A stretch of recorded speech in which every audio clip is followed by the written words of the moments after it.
2. As you've undoubtedly noticed by now, the building is an excellent example of fine Mudéjar art. It has an irregular quadrilateral plan in which the chevet is oriented toward the east. Horseshoe arches on octagonal pillars separate the 5 naves and a second section of polylobulated arches. The roofs of the 5 naves are composed of an imposing larch wood frame.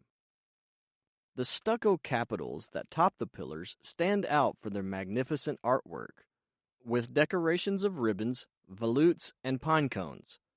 This last element relates to the people of Israel. Stop now in the arches and look at the scrolls formed by palmettes. In the narrow part of the arches, we can see discs with multiple geometric compositions. Vegetation and geometry evoke the image of the Creator's work in the cosmos and in nature. Up above, we can see adjoining friezes with 8 pointed stars and more decorative discs.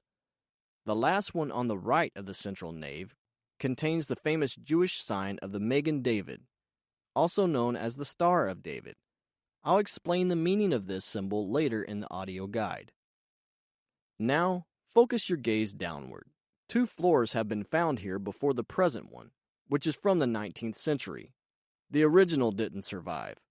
However, old ceramic remnants can still be found in this baked clay tile floor. The lower parts of some of the pillars are adorned with small pieces of pottery made using the dry rope technique.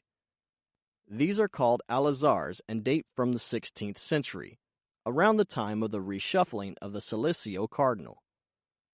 From the same period are ceramic strips or bands that form a pattern between the tiles.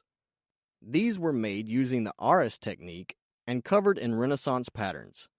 The rest of the narrow strips have abstract motifs made using the dry rope technique.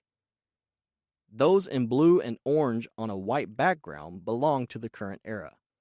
The women would stand at the bottom of the central nave on a high wooden platform that no longer exists, although there are no Hispanic references of this layout.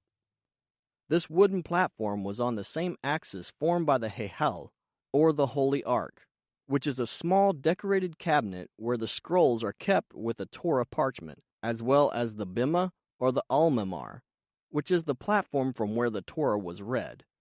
The entire set stirs up deep contemplation and passionate praise, as it did with Jewish people during centuries.